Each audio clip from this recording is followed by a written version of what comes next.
बंदो गुरुपद कंजे कृपा सिंधु नरलोप हरि महामोह तुम पुंज जासु बचन रवि करनी करा धन्य धन्य सतगुरु सुखदा महिमा कही न जाए जो कुछ कहो तुम्हारी कृपा मोते कछु न बसाए। अव्यक्त रूप में प्रातः स्मरणीय अनंत श्री देवसित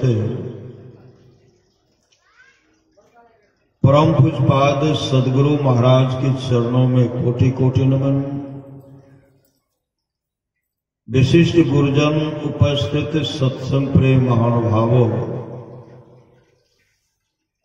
माताओं एवं बहनों,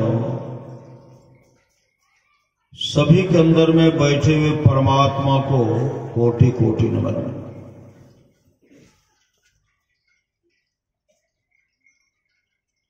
संत महात्मा लोग कहते हैं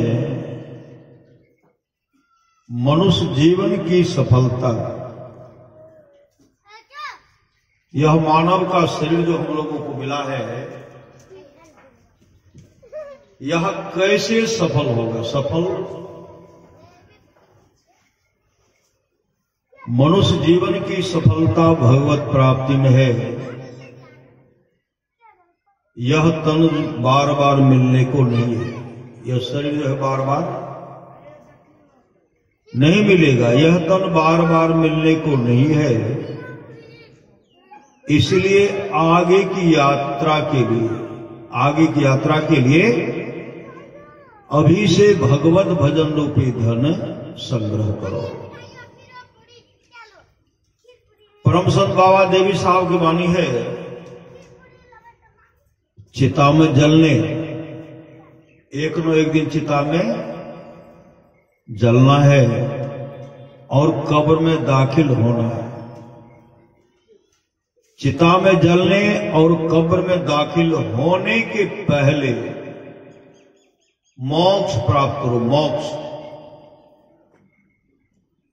मोक्ष का मतलब होता है आवागमन के चक्र से छुट्टी मिल जाना। आवागमन सम दुख तुझा है नहीं जग में कोई, संसार में आना और जाना, संसार में जन्म लेना और मरना जो है, यह सबसे बड़ा दुख है, सबसे बड़ा दुख। आवागमन सम दुख तुझा है नहीं जग में कोई, इसके निवारण के लिए प्रभु भक्ति करनी चाहिए। जितने मनुष्य तनधारी हैं प्रभु भक्ति कर सकते सब, जितने मनुष्य तनधारी। भक्ति तो काग भुसुंडी भी किए नहीं किए, मां सबरी किए नहीं किए। भगवान महर्षि रमन जब सत्संग करते थे, उनके सत्संग में गाय आते थे, गाय। और संजोग से एक दिन गाय सत्संग में नहीं आई, तो भगवान महर्षि रमन जब आंख बंद करते, मतलब जब ध्यान करते, ध्यान जब किए, क्या देखते हैं, गाय जो है जंगल में बीमार पड़ गया। गाय जंगल में बीमार पड़ गया। सत्संग समाप्ति के बाद भगवान महर्षि रमन घनघोर जंगल चले गए। और जंगल जब गए तो गाय अपने गुरुदेव को देख करके रोने लगी। गाय रोने लगी। भगवान महर्षि रमन कहते, गौमा आज तुम सत्संग में क्यों नहीं गई? गाय रोकर कह रहे गुरुदेव क्या करूं, आज मेरे शरीर में बुखार है, आज मेरे शरीर में बुखार है, कष्ट है, पीड़ा है, इसलिए मैं सत्संग में नहीं जा पाई। भगवान महर्षि रमन कहते गौमा वो तो तुम्हारे शरीर में जो कष्ट है, पीड़ा है, बुखार है, सबको दूर कर दो। गाय रोकर कहने गुरुदेव अब इस शरीर में रहने की इच्छा लालसा नहीं है, इस शरीर में रहने की लालसा इच्छा नहीं है। आपके पास जाकर मैं बराबर आपका दर्शन क्या करते थे, सत्संग श्रवण क्या करते थे, सत्संग सुना करते थे। उस पुण्य के चलते अब इस शरीर को परित्याग करोगे। इस शरीर क्या करोगे, इस शरीर को परित्याग करोगे और परित्याग करके दिव्य रूप धारण करोगे। विष्णु लोक से विमान आने वाला है, उस विमान पर बैठकर विष्णु लोक को चले जाओगे और भगवान विष्णु की चरण की अधिकारी बन जाओगे। गाय उसी समय अपने शरीर को परित्याग करती है, दिव्य रूप धारण करती है। अब वैकुंठ लोक से विमान आया, भगवान विष्णु के पार्षद विमान लेकर के आया। अब विमान पर बैठा करके हरि कीर्तन करते हुए उस गाय को विष्णु लोक लेके चला गया। अब भगवान विष्णु की चरण की अधिकारिणी बन गई। ये सत्संग का फल है। श्री सद्गुरु ये सत्संग और गुरु की कृपा है, गुरु की कृपा है। जो गुरु कृपा तनी विचारे मिटे कल्पना सोगे, गुरु सम दाता साहिब नाही, गुरु गुरु जपिए लोग है, गुरु तजी और नो चित्त वसाइये। गुरु गुरु गुरु गुरु नित्य है, जपत रहिए मैं ही कर जोरी, गुरु चरण न धरी चित्त है। अभी सुन रहे थे ना, भगवान श्री राम का उपदेश सुन रहे थे। जीवन मुक्त ब्रह्म पर चरित सुनहि तज ध्यान है, जे हरि कथा न करहि रति तिनके ये पाषाण। जीवन मुक्त महापुरुष संत भी समाधि को छोड़कर चरित्र और सत्संग के वचनों को सुनते हैं। जो हरि कथा में प्रेम नहीं करते उनका हृदय क्या है, पत्थर है, पत्थर है, पत्थर। बड़े भाग मानुष तन पावा, बड़े भाग से मनुष्य का शरीर मिलता है। सुर दुर्लभ यह शरीर, देवताओं को भी दुर्लभ है। सुर दुर्लभ सब ग्रंथ गावा, साधन धाम मोक्ष कर द्वारा, पायन जही पर लोक समारा। सो परत्र दुख पावई, सिर धुनि धुनि पछताए, काल ही कर्मेश्वर ही मिथ्या दोष लगाए। भगवान श्री राम सिंहासन पर विराजमान थे, लक्ष्मण जी बगल में खड़े थे, हनुमान जी भी खड़े थे। सामने में कुत्ता बैठा हो तो कुत्ता जब खांसते हैं तो कुत्ता के मुख से कीड़ा एक पिल्लू नीचे गिरता है और टहलने लगा, टहल रहा। भगवान श्री राम मुस्कुराते हुए कहते अनर्थ हो गया। लक्ष्मण जी कहते प्रभु सब तो ठीक ठाक है, अनर्थ क्या हो गया। भगवान श्री राम कहते ब्रह्मा जी का पतन हो गया। जो ब्रह्मा के पद पर सुशोभित थे उनके पुण्य का अंत हो गया, छीन हो गया, और कुत्ता के मुख से कीड़े के रूप में धरती पर टहल रहा है और आवागमन के चक्कर में जा रहा है, 84 के चक्कर में जा रहा है। लक्ष्मण जी कहते प्रभु अपने प्रजा को ऐसा उपदेश किया जाए जो हमारी प्रजा यहां भी सुख से रहे, यहां भी सुख से रहे और यहां से जाने के बाद भी सुख से रहे। तब पूरे राज में ढिंडोरा पिटवाए, गुर्जन पुरजन आए, आदर से बिठाकर नम्र भाव से कहने लगे बड़े भाग मानुष तन पावा। असुर दुर्लभ सब ग्रंथ गावा, साधन धाम मोक्ष कर द्वारा पाए दे परलोक समास। यह शरीर साधनों का घर और मोक्ष का द्वार जो है इसी शरीर के अंदर में है। मोक्ष का द्वार कहाँ है शरीर में? श्री सद्गुरु लोग बहुत श्रद्धा से कहते हैं साधन धाम मोक्ष कर द्वारा, लेकिन मोक्ष का रास्ता कहाँ है? इस शरीर में अंडा भी देंगे, मछली भी देंगे ना, मांस भी देंगे, शराब भी पिएंगे न, और ठूस ठूस करके खाएंगे। तिल भर मछली खाकर कोटि गाय करे दान, काशी करवट ले मरे दोनों नरक निदान। सच्ची घटना है। काली पूजा जो होती, काली पूजा, हम जा रहे थे सत्संग करने के लिए। पोठिया जा रहे थे, उधर है भरगामा पोठिया माथा के पास, बस पर जा रहे थे।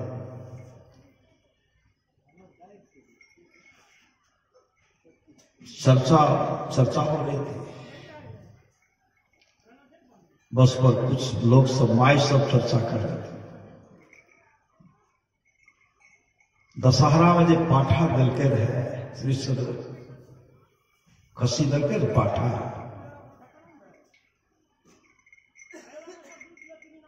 फलना के दबा दे ले, शादी बेले रहा ले श्री सदगुरु करके पाहुन बड़ी मांस खाए, उसको बुलाए खिलाने के, खाने के लिए खाते खाते इतना खा गए श्री सदगुरु, अब उठे नहीं सके। उठेंगे क्या, पेटे गया फट। डॉक्टर के पास भी नहीं पहुंच पाए, डॉक्टर के पास नहीं पहुंच पाए, पेट गया फट, मृत्यु हो गई। अरे भैया ऐसा खाओ श्री सदगुरु, सूखी रोटी गीली साग दूध मिले तो बड़का बाबू खाओ, खाए खोराका पहन पोशाका जम का बछड़ा, जम का बछड़ा पलता है, जम्बर जाति तोरे छाती, उससे क्यों नहीं डरता है। संत कबीर ने कहा पछतेवे रे बेईमान, गुरु के विसारी पछतेवे, अरे जल हीरा मोती संपत्ति बहो, सब धन ठाव में रहतो ऐ तो जम दूत, कामो नहीं देतो तोरा माई बाप भाई, पुतली उलटी जे तो बेहतर देवे बाय। आगो आगो कहरिया भैया डोलिया लेने जाए, पाछू से जमरिया डंडा देने जाए। कहत कबीर सुनहो साधु भाई, अवसर बीतल जाए छो, करी ले ऊपर समय जा रहा है। सुबह हुआ न, सूर्य भगवान कहाँ है? बादल में ढका हुआ है, वो चल रहे हैं। अब कुछ देर के बाद सूर्यास्त होगा ना, संध्या होने को चला, समय जा रहा, वो अपना काम कर रहे हैं, सब अपना अपना काम में लगे। लेकिन हम लोग कहते हो बड़ा ठंडा है, अभी केना जेबे सत्संग में, बड़ी ठंडा है। सत्संग तो देखा जेते ताइयो काम कर रही। अरे जब तक रहेगी जिंदगी फुर्सत न होगी काम से, जब तक रहेगी जिंदगी फुर्सत न होगी काम से। आगाह है जिसको मौत की कोई बसर नहीं, और सौदा है 100 बरस की, अब पल भर की खबर नहीं। 100 बरस तक सौदा जो खरीदते रहेंगे, फिर भी सठने वाला नहीं है। लेकिन पल भर की खबर नहीं, सभी की मौत है दिन, न कोई रहने आया है। जगत यह धर्मशाला है, मुसाफिर क्यों बुलाया है। जगत यह स्वप्न की रचना, नो इसकी हर चिंता कर। सभी परदेश के पंथी तू नाहक वो जाया है। कुशल को जब जन्म था तब भजन कर ले नाम का, मतलब नाम का सुमरन कीजिए। भगवान श्री राम कहते हैं नाम कैसे लेंगे, नाम की कमाई कैसे करेंगे? उसके लिए भगवान श्री राम कहते कर्णधार सदगुरु दृढ़ नावा, मतलब सामर्थ्यवान अगर सदगुरु मिल गया, आपका दुर्लभ साज सुलभ करी पावा, आपका जीवन मंगलमय होगा। तो कहा साधन धाम मोक्ष कर द्वारा, मोक्ष का धाम मोक्ष का द्वार कहां? इसी शरीर में है, पिंड और ब्रह्मांड के बीच में है। श्री सदगुरु धरनी निर्मल नासिका निरखो नयन के कोर, सहजे चंदा उगे भवन होत इंजोर। जो अपने अंदर में थोड़ा भी प्रकाश का झलक देख लिया, उसका अरबों जन्म सुधर जाए। आप लोग जानते होंगे कारो बादशाह को, कारो बादशाह कितना धन उनके पास था? उसके पास अपार धन था। इतना धन था कि 24 ऊंट पर सिर्फ चाबी का गुच्छा रहता था। 24 ऊंट पर चाबी का गुच्छा। अगर किसी को 10 किलो हो जाए गुच्छा चाबी का, 1-1 किलो, तो किसका है खोल पाएंगे? बड़ा विलंब। इतना धन था, 24 ऊंट पर सिर्फ तिजोरी का चाबी का गुच्छा था। कहते हैं जब द्रवहि दीन दयाल राघव साधु संगति पाइए, जब परमात्मा की असीम कृपा होती है तो संतों की संगति, साधु का संग मिलता है। वहां संत सोलन का पदार्पण हुआ। संत सोलन आए। संत सोलन कहते हैं भाई कारो, भजन भेद ले लो, दीक्षा भजन भेद ले लो। बराबर हाँ भरते थे, ठीक है समय आएगा तो लेंगे, समय आएगा तो लेंगे, बराबर कह रहे हैं। बार बार संत जगावल, कोई कोई जागल देखी, बार बार जगा रहे। ये जो जगाने का काम नहीं हो रहा है, ये जगाने का काम हो रहा है। लेकिन कोई कोई बिरले जगेंगे जो भाग्यशाली होंगे।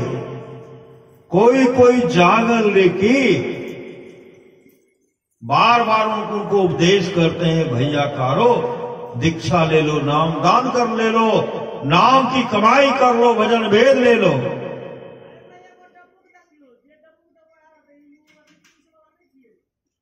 श्री सदगुरु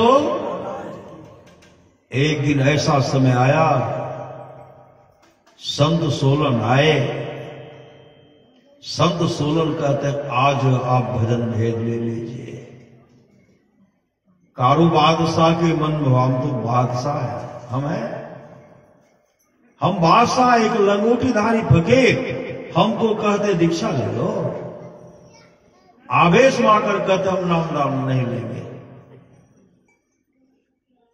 हम नाम दान नहीं लेंगे, हम दीक्षा नहीं लेंगे।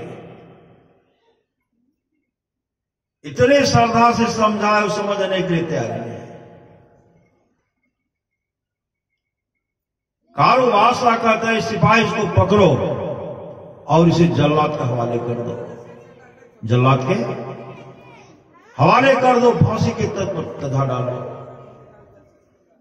सिपाही जिसे पकड़ने के लिए गए, संत सोलन युक्ति से निकल गए और निकलते हुए कहते कारो, अरे जिस संपत्ति को प्राप्त करके तुम फूलों में सवारे हो, एक कतरा भी साथ नहीं जाएगा, एक कतरा भी।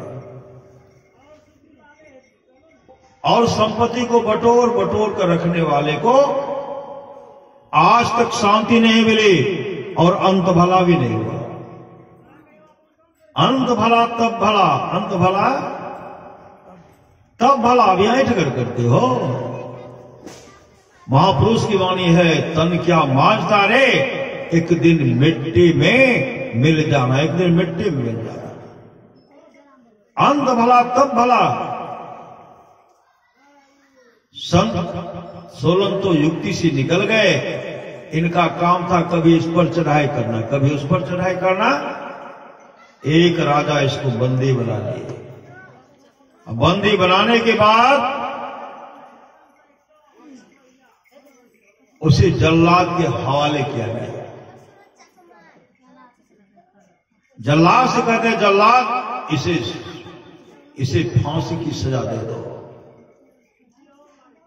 जैसे जल्लाद के हवाले किया गया, फांसी पड़ने वाला है, उसी समय उनके मुख से निकलता है, हासो हासो हासो।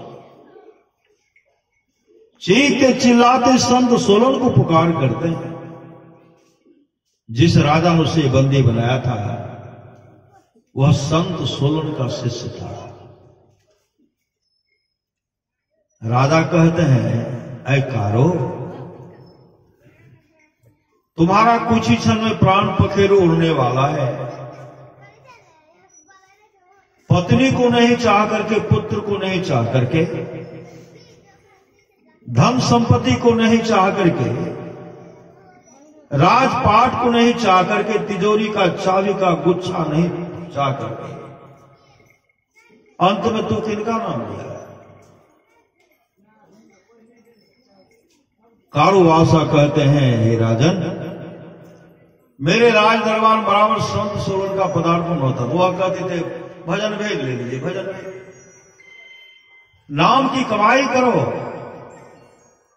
लेकिन मैं तो सब दिन भरते गया। लेकिन एक समय ऐसा आया मेरे मन में मन काल सवार कही काल आवेश में आकर के मैंने कहा, ऐ सिपाही संत सोलन को पकड़ करके जल्लाद के हवाले कर दो और फांसी के तख्त पर चढ़ा दो।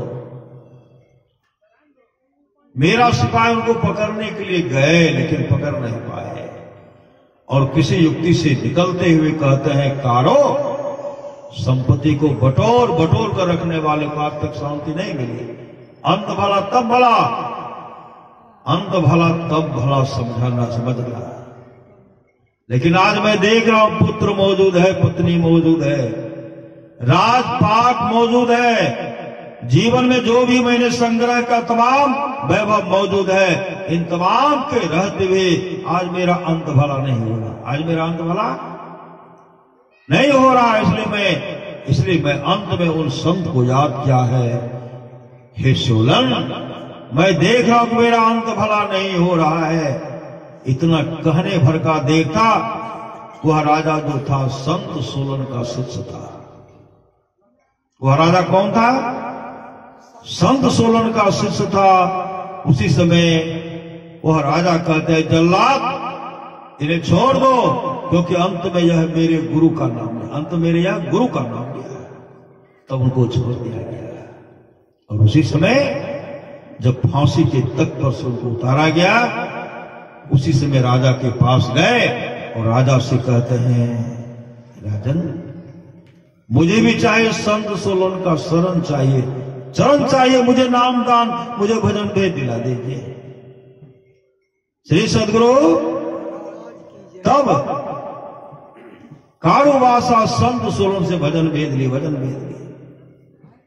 संत महात्मा लोग कहते, क्षण भंगुर है काया तेरी, क्या माने पड़ते थे, क्षण भर में ही विनश जाएगी ज्यों बालों की भेद। बलि विक्रम बेनु दधीची गए, पारत गए जिन भारत ठाना, बाली गए बलराम गए, जिनके कखरी 10 कंठ लुकाना।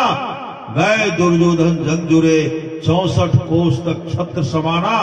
धरा का प्रमाण यही तुलसी, फलासो झारा बरासो भूताना। इसलिए जीवन में शुभ काम कीजिए, शुभ काम। कहते करण आधार सदगुरु दिरनावा, दुर्लभ सा सुलभ करि पावा। जोन उतरे भव सागर नर समाज, अस्पा सो कृत निंदक मंद मति। आत्म हन गति जाय जो पर लोक यहाँ सुख चाहो। सुनिमम वचन हृदय दृढ़ गहो, सुलभ सुखद मार्ग भाई। भगति मोर पुराण श्रुति गाई, भगति स्वतंत्र सकल सुख खाने, बिनु सत्संग न पावे प्राणी। भक्ति का मतलब होता सेवा, सेवा कीजिए और अपने जीवन के बागडोर को संत सदगुरु के हवाले कीजिए। अशोक परत्र दुख पावे, नरक में जो दुख पाएंगे कौन सा? सिर धुनी धुनी पछताए, काले कर्मेश्वरी मिथ्या दोष है। सच्ची घटना है। एक लड़का था, जब 15 वर्ष का हुआ वो भगवत भजन करने लगे। भगवत भजन एक दिन वह लड़का अपने मां से पूछ बैठते, मां सबका पिताजी को देखता हूं, मेरा पिताजी कहां है? मेरा पिताजी कहां है? मां आंसू बहाते हुए कहने लगी, बेटा तेरा जन्म भी नहीं हुआ था, तू मेरे गर्भ में था। उसी समय तुम्हारे पिताजी जो घर से निकले तो अभी तक नहीं आया, 15 वर्ष हो गए। इस बात को 15 वर्ष हो गए। तो लड़का कहते हैं, मां पिताजी का क्या नाम था? पिताजी का रंग रूप बताइए आप, हम जाएंगे खोजने के लिए और पिताजी को ढूंढ करके लाएंगे। मां रंग रूप नाम सब बता दी।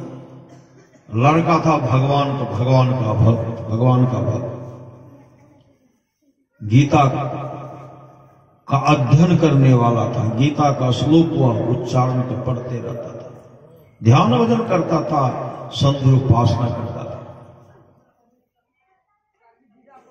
लड़का जा रहे थे, आगे बढ़े, जंगल गए।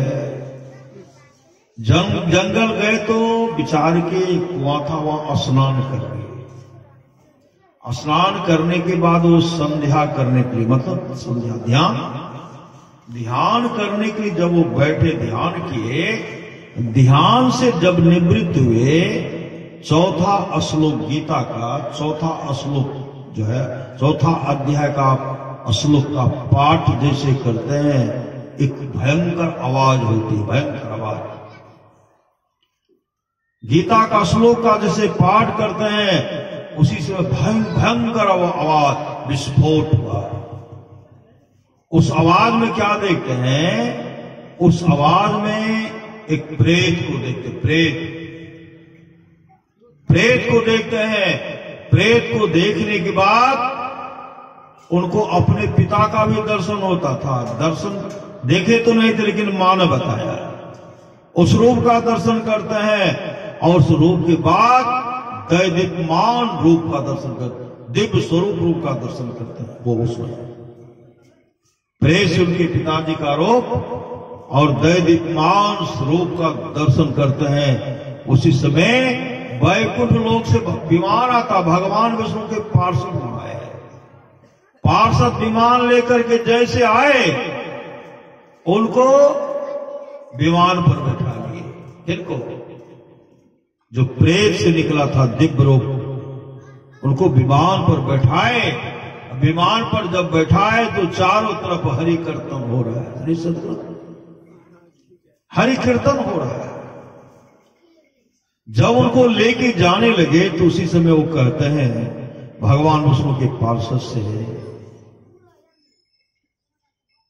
सबसे पहले यह जो जिस बालक के चलते आज मेरा उद्धार हो रहा है, उस बालक का परिचय हमको पूछने के लिए दीजिए। तो वो कहते हैं, भाई वत्स तुम्हारा क्या नाम है? तो नाम बताए। तुम्हारा घर कहाँ है? तो घर का पता बताए। कहा तो अपने पिताजी का नाम बताओ। उसी समय वो लड़का कहते हैं, मेरे पिताजी का नाम अमुक है, अमुक गांव का रहने वाला मैं हूं, मैं अपने पिताजी को ढूंढने के लिए जा रहा हूं।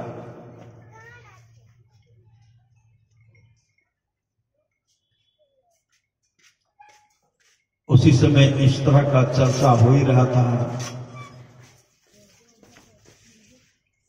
उनके पिताजी के मित्र जो थे वो वहां आ गए। ये सब कुछ दृश्य देखे। वो सज्जन जब इनका परिचय पूछे तो अपना परिचय बताए, मैं अमुक गांव का रहने वाला हूं, अमुक मेरे पिताजी का नाम अमुक है, उसी को ढूंढने के लिए जा रहा हूं, मैं मां के घर में था, उसी से मेरे पिताजी निकल गए थे। वो सज्जन कहते, देखो तुम्हारे पिताजी बटमार थे, लुटेरे थे, लोगों का धन हरण करते थे, डाका डालने में डाका डाल करके लाते थे, अब बांटने में कमी बेशी हुआ, एक दूसरे को लालच हो गया, तुम्हारे पिताजी का हत्या कर दिया, इसी जगह हत्या किया था। श्री सदगुरु, तुम्हारे पिताजी का इसी जगह हत्या किया था, हम उनको जानते हैं। वो तो देख रहे हैं, दिव्य रूप को देख रहे हैं, देख रहे हैं। तब वहां से आवाज लगाते हुए कहते हैं, तू मेरा ही पुत्र है। कौन कहते हैं? जो प्रेत थे, प्रेत से दिव्य रूप धारण करते हैं और कहते तू मेरा पुत्र है, तू मेरा पुत्र है। ऐ मेरे लाल, तुम जो गीता श्लोक का जो उच्चारण किया, चौथा अध्याय का श्लोक का जो उच्चारण किया, मेरा परम कल्याण हो गया। मेरा प्रेत तत्व, मेरा प्रेत का शरीर छूट गया, मेरा प्रेत का शरीर छूट गया। अब हम वैकुंठ लोक को जा रहे हैं, अब मैं वैकुंठ लोक को जा रहे हैं। एक काम करो, मेरे बहुत पूर्वज नरक में पड़े हुए, मेरे बहुत पूर्वज जो नरक में पड़े हुए, और तुम मुझे वचन दो कि सब पूर्वज का तुम उद्धार करोगे। श्री सदगुरु, सबका तुम उद्धार करोगे, मुझे वचन दो। उसी समय वह लड़का कहते हैं, पिताजी पूर्वज ही नहीं, नरक में जितने भी प्राणी पड़े हुए सबका उद्धार करूंगा, सबका उद्धार करूंगा। मुझे मोक्ष नहीं चाहिए, तमाम जो नरक में पड़े हुए सबका जीवन मंगलमय हो, सबका परम, जब तक परम कल्याण नहीं होगा, नरक से निकल करके जब तक सब लोक को नहीं चला जाएगा, अच्छे अच्छे लोक को नहीं चला जाएगा, तब तक मैं शांति से नहीं रहूंगा। मैं शांति से कभी चैन का नींद नहीं लूंगा, चैन से नहीं लूंगा। मैं वचन देता हूं, एक भी व्यक्ति को नरक में रहने के लिए नहीं दूंगा। उसी समय भगवान विष्णु के पार्षद उनको लेके चले गए, हरि हरि कीर्तन करते हुए चले गए। अब तो इनका काम है यहां सत्संग करना, वहां सत्संग करना। अब जो है उनका जीवन हो गया भागवतमय, अपने जीवन को भागवतमय बना लिए। हमेशा सत्संग करते रहते थे, ध्यान भजन करते थे, नाम का कमाई करते थे, मतलब नाम का सुमरण करते रहते थे।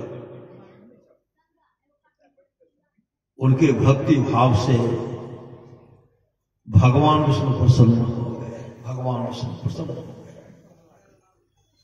भगवान विष्णु उनसे कहते, वत्स मांगो क्या मांगते हो? सामने भगवान विष्णु प्रकट हो गए और कहते, वत्स मांगो क्या मांगते हो? क्या मांगे? वह भक्त क्या मांगे? श्री सदगुरु, वह भक्त क्या मांगे? भक्त कहते हैं, प्रभु हमारी कोई भी चाहना, कोई भी कामना नहीं है। फिर भी भगवान विष्णु कहते हैं, आपके जीवन में, आपका जीवन जो है भागवतमय हो गया, आपका जीवन भक्तिमय हो गया, और आप मांगिए। कहा, मेरी कोई मांग नहीं। भगवान विष्णु इतना उनको कहे मांगने के लिए, तब उनके मुख से निकलता है, उनके मुख से यही निकलता है, भगवान अगर आप देना ही चाहते हैं, नरक में जितने भी प्राणी पड़े हुए हैं सबको उद्धार कर दीजिए, सबको उद्धार कर दीजिए, सबको स्वर्ग लोक दे दीजिए, अच्छी अच्छी लोक को दे दीजिए। उसी समय भगवान विष्णु अपने पार्षद को भेजते हैं धर्मराज के पास। धर्मराज से कहते हैं कि भगवान विष्णु का आदेश है, आग्रह है, आपके नरक में जो जो प्राणी पड़े हुए सबको उद्धार कर दीजिए, नरक से निकाल करके स्वर्गलोक को भेज दीजिए। उसी समय सबको निकाल करके स्वर्गलोक को भेज दिए, एक भी नरक में नहीं बचा। श्री सद्गुरु, वहां तो सब चले गए, अभी नरक में क्यों जाते हैं? अभी नरक में नगर भ्रमीय गुरु करे उपदेशवा हो, अस्य हो मन सुतल निश्चित। उठो उठो आओ मन, गुरु के भजन करो करो सत्संग।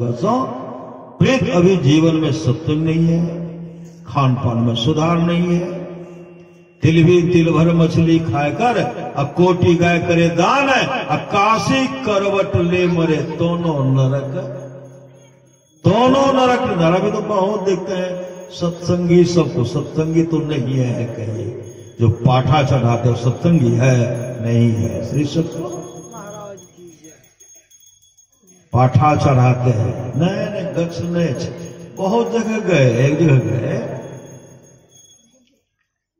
पुतोह जब ऐते नहीं पुतोह, तो बलि हेते खून का लाइन का आवश्यक बहुत बाहे लक्ष्मी है। श्री सत्य लक्ष्मी घर दलित बाहर, दलित लक्ष्मी को बाहर, दरिद्र को घर कर दी न।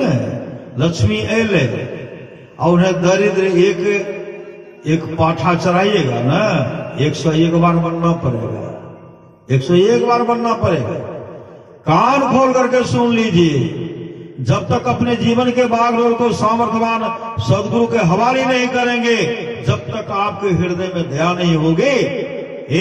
अगर आपके द्वारा एक बार भी हिंसा हो गया, कहेंगे कि इसको काटो न, ये बढ़िया है, यही मछली बढ़िया है। श्री सत्य अच्छी पत्नी, तो पत्नी का मतलब है पतन करा देना है। अब धर्म पत्नी के मतलब है धर्म में लगाए देना। श्री सद्गुरु, बलि होता है, उस खून को लाते हैं। ऐसा मीराबाई तो विरोध कर दिए, नहीं कर दिए, खाने वाले गुरु का विरोध कर दिए मीराबाई। मीराबाई के गुरु ने कहा यह देवी माई का प्रसाद है, इस प्रसाद को बनाओ, हम सब मिल करके खाएंगे। मीराबाई ने कहा बहुभोज मेरा है, मेरे बहुभोज में साग बनेगा, सब्जी बनेगा, रोटी बनेगा, खीर बनेगा। मेरे बहुभोज में कोई हिंसा कार्यक्रम नहीं होगा, मांस नहीं बनेगा। मीराबाई की तरह विरोध तो कीजिए। अब तब ने मीराबाई मोक्ष को प्राप्त किए। यहां बलि नहीं देवे तो दुर्हित करना आते, बगले में गांव का नाम नहीं लोग बगले। यहां भी कुछ सत्संगी समूह अभी गछ लेते हैं, नहीं गछने छे तो छोड़िए।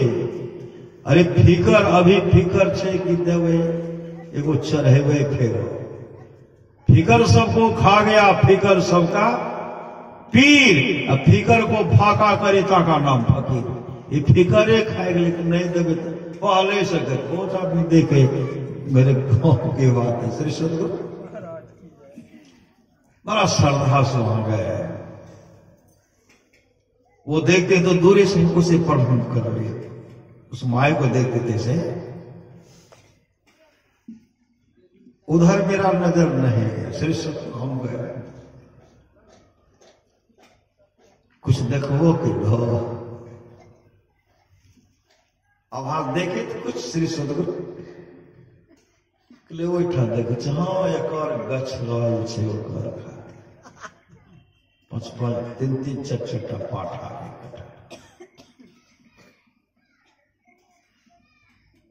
भगवान बुद्ध की समय की बात है।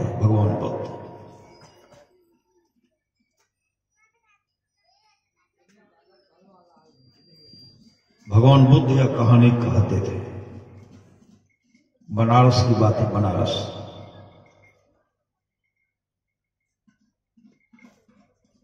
एक गृहपति होता है, गृहपति,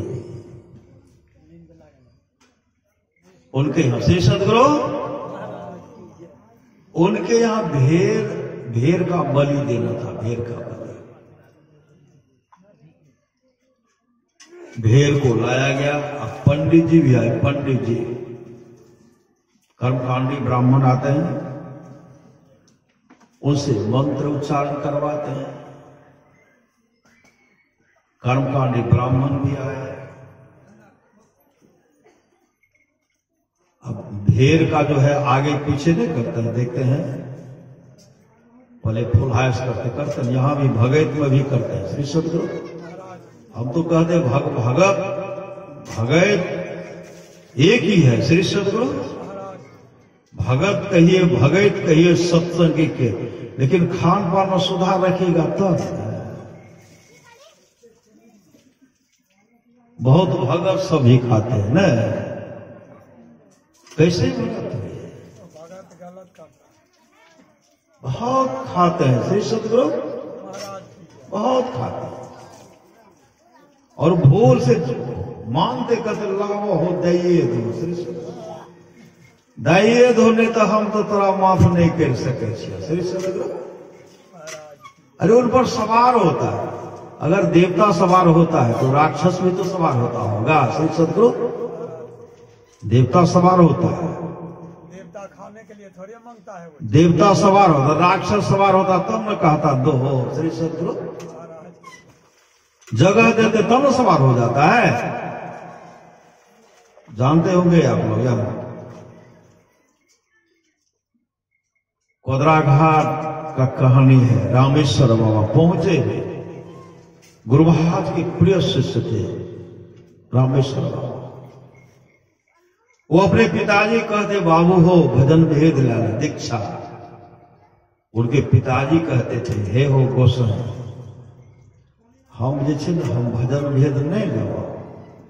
अगर भजन भेद लेबो न तो सब हम देवता सब रुष्ट भए जेते। पंजियारो सब हमर कनिटा रुष्ट भए। तो रामेश्वर बाबा कहते थे बाबूजी भजन भेद अहाँ लए लियो, जे करे छी अहाँ करियो, जे करे छी करू भगत, लेकिन मूल चीज छै। कहते नहीं हमें तो नहीं लेवा। गांव में भगत हो रहा था। इनका भी सत्संग शुरू था रामेश्वर बाबा। सुबह वाला सत्संग हुआ। कई दिन से भगत पंजाब सब गा रहे थे, बड़ा श्रद्धा से गा रहे थे। श्रद्धा से जो गा रहे हैं तो गाते गाते थक गए, लेकिन कोई देवता उन पर सवार नहीं हुए। बीचे उठ करके चल दिए। कई दिन से हो रहा था, क्योंकि रखो अब हमारा सब नहीं तो सही सब 10:30 बजे तक सत्संग हुआ। और उधर पंजाब सब निकल गए। फिर अपराह्न कालीन सत्संग शुरू हुआ। अपराह्न खोज करके लाए, बीच में चल रहा है, फिर नहीं हुआ। अंत में सब पंजाब सब जब चले गए तो रामेश्वर बाबा के पिताजी उधर से आ रहे थे। रामेश्वर बाबा रास्ते मिल गए। रामेश्वर बाबा के पिताजी बहुत उदास। रामेश्वर बाबा कहते बाबू बड़ा देखे छो मन छोट छ। अपने पुत्र को कहते थे गोसाई। हे हो गोसाई, हे हो आए तो एको गो देवता नहीं उतर, एको गो देवता नहीं ले हो। रामेश्वर बाबा कहते हैं देवता एतो केना के? सब देवता तो हमरा सत्संग में बैठल रहा। सब देवता हमरा सत्संग में बैठल रहा। देवता एतो तो केना है? हे हो सब पंजाब रुष्ट के रुष्ट भए गेलै, रुष्ट के चलि गेलै। कहलकै जा सबको बोलाबियो, फिर कहियो गैते अब सब देवता एता। श्री सदगुरु महाराज जैसे शुरू किए ना फटाफट जो जो देवता आते थे फटाफट फटाफट आए। तो सब पंजाब सब कहते थे कया दिन से हैरान कर दिल हो, भोरे से झायल पिटते पिटते हैरान कर दिल हो कहते। तो सब कहते हम तो रामेश्वर बाबा के सत्संग में रहिए, श्री सदगुरु रामेश्वर बाबा के सत्संग में रहिए हम सब। मतलब यह नहीं देवता देखता है, श्री सदगुरु देवता है, लेकिन देवता को क्या चाहिए? देवता को अंडा चाहिए, मछली चाहिए, मांस चाहिए। रामेश्वर बाबा के पिताजी को पूर्ण विश्वास हो गया मेरा पुत्र साधारण नहीं है, मेरा पुत्र संत है, संत। और तब जाकर कहते हैं हे हो गोसाई हमारा भजन भेज दिला दे, चलो कुप्पा घाट अभी निकलो, श्री सदगुरु। तो रामेश्वर बाबा कहते बाबू अभी तो अन्हार भए गेले, अब काल निकलना है। कई बार गए, ब्रह्म मुहूर्ते में रामेश्वर बाबा अपने पिताजी को लेकर चले गए, कुप्पा घाट गए, तब भजन भेज दिला।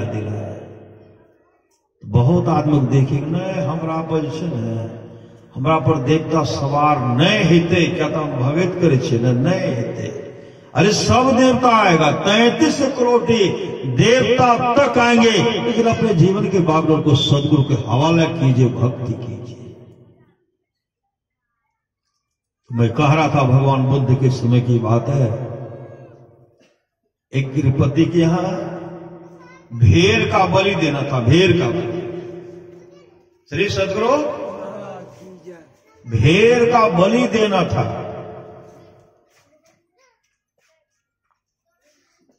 पंडित जी भी आए, पंडित जी से पूजा पाठ करवाए। अब पूजा पाठ करवा करके श्री सदगुरु अब नहीं करते फुलहास, नहीं करते फुलहास, उस पर क्या किए पहले दे दिए। मतलब बहुत जगह देखिएगा अच्छा देते हैं, फूल देते हैं, पानी जैसे दीजिएगा मूरी डुला देगा, नहीं डुला देता है। इधर वहां नहीं, वहां कहते हो गया। श्री सदगुरु ऐसे ऐसे करेंगे तब न होगा, वहां नहीं फुलहास नहीं गल, सब अलग भाग गया। श्री सदगुरु जे कल भाग गल सब नरक में जाएगा। श्री सदगुरु धीरे धीरे इसी तरह नरक भर गया। ऐसे ऐसे करने वाले को, ऐसे ऐसे खाने वाले कि खाते खाते सब नरक को भर दिया है, नरक में भी ठेलम ठेल रहा है। श्री सदगुरु जैसे भेड़ को लाए, भेड़ को जैसे लाए, भेड़ सामने आते हैं और पंडित जी को जैसे देखते हैं, भेड़ मनुष्य की आवाज में हंसने लगे, ठाका मार करके जोर जोर से हंसने लगे। जैसे हंसने लगे पंडित जी को आश्चर्य हो गया, ये तो एक भेड़ है, यह मनुष्य की आवाज में हंस रहा है। उसके बाद मनुष्य की आवाज में रुलाई, रोने लगे, रुलाई शुरू। पंडित जी तो और फेर में पड़ गए। एक तो भेड़ आवाज है मनुष्य का, उसमें भी हंस रहे हैं और उसमें भी रो रहे हैं। कर्मकांडी ब्राह्मण कहते हैं आप देवता हैं कि किन्नर हैं कि राक्षस, आप कौन हैं? आप मनुष्य की आवाज में बोलते भी हैं, हंसते भी हैं, रोते भी हैं, आप कौन है? अपना परिचय दीजिए। उसमें भेड़ कहते हैं हे ब्राह्मण देवता आप विलंब मत कीजिए। कहा क्या करूंगा? कहा मंत्र उच्चारण कीजिए। मंत्र उच्चारण कीजिएगा तो मेरा बलि होगा, मेरा गला कटेगा और मेरे लिए स्वर्ग लोक से विमान आने वाला है, विमान पर बैठकर हम स्वर्ग लोक को चले जाएंगे।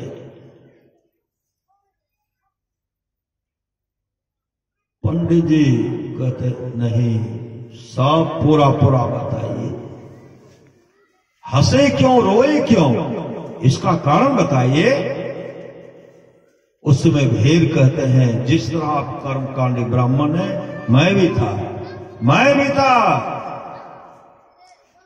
मुझे भी एक बार बुला के लेके गया था। मैं मांसाहारी ब्राह्मण नहीं था। बनारस सब में ब्राह्मण सब मछली नहीं खाते, मांस नहीं खाते। कश्मीर सब में ऐसा ऐसा बस्ती है, ब्राह्मण का इतना झुंड का झुंड ब्राह्मण है, सब वैष्णव है और सब गुरुदेव के शिष्य, सब गुरुदेव के शिष्य। 400 ब्राह्मण का बस्ती है और सब गुरुदेव का शिष्य बन गए सब। कहते जिस तरह आप कर्मकांडी ब्राह्मण है, मैं भी था, मुझे भी ले गया था। मैंने मंत्र का उच्चारण किया, मंत्र का उच्चारण किया, मंत्र का उच्चारण किया करने के बाद मैंने कहा मैंने मंत्र पढ़ दिया, अब आप इसका बलि कीजिए, बलि दीजिए। मंत्र उच्चारण किया, मेरे कहने पर भेड़ का बलि दिया गया, लेकिन मैं खाता भी नहीं था। मैं जो आज्ञा दिया, मेरे कहने पर जो उसका हत्या किया गया, 101 बार हम भेड़ का सिरधान, 101 बार, 100 बार तक मेरा गला कट चुका, 100 बार तक मेरा गला कट चुका है। 101 बार यह अंतिम बार है। इस बार अगर आप मंत्र का उच्चारण करेंगे, मेरा गला कटेगा, स्वर्गलोक से विमान आएगा, हम स्वर्गलोक को चले जाएंगे। हंसी इस बात की है, हम उससे अब निकल रहे हैं, हम निकल रहे। एक भूल के 100 बार कटा, अंतिम बार 100 बार एक बार कटेगा, तब जाएंगे। रुलाई इसलिए है हम उससे निकल गए, रुलाई इसलिए है कि आप उसमें जा रहे हैं, आप उसमें जा रहे हैं, आपका भी 101 बार कटेगा, 101 बार कटेगा। यह ब्राह्मण भी सदाचारी ब्राह्मण था, यह खान पान में सुधार किए हुए ब्राह्मण था। कहते हम उच्चारण नहीं करेंगे, श्री सदगुरु, हम उच्चारण नहीं करेंगे, दक्षिणा मिले नहीं मिले, गृहपति प्रलोभन देते हैं, आज जो कहिएगा सो दे देंगे, अब हमको दक्षिणा चाहिए नहीं, श्री सदगुरु। अब उनके बात को नहीं माने, पंडित जी वहां से निकल पड़े, और निकल करके जब आगे बढ़ते हैं तो पीछे से भेड़, पंडित जी, हे ब्राह्मण देवता, आप मंत्र का उच्चारण कीजिए, मेरे लिए स्वर्ग से विमान आने वाला है। ब्राह्मण देवता कहते अब हम पढ़ने वाले ले चले गए बनारस। पहाड़ था, पहाड़ पर चढ़ गए, चढ़ गए तो पहाड़ पर बैर का गाछ था, बैर का गाछ। भेड़ भी पीछे पीछे गए, ब्राह्मण देवता तो पहाड़ पर बैर के झाड़ में छिप गए। भेड़ क्या कि बैर का पत्ता खाने लगे, बैर का पत्ता खाने लगे। बैसाख का चिलचिलाती धूप, कहीं भी बादल का नामो निशान नहीं था। सुबह से लेकर के 2 बज गया, बैसाख की चिलचिलाती धूप में उसी समय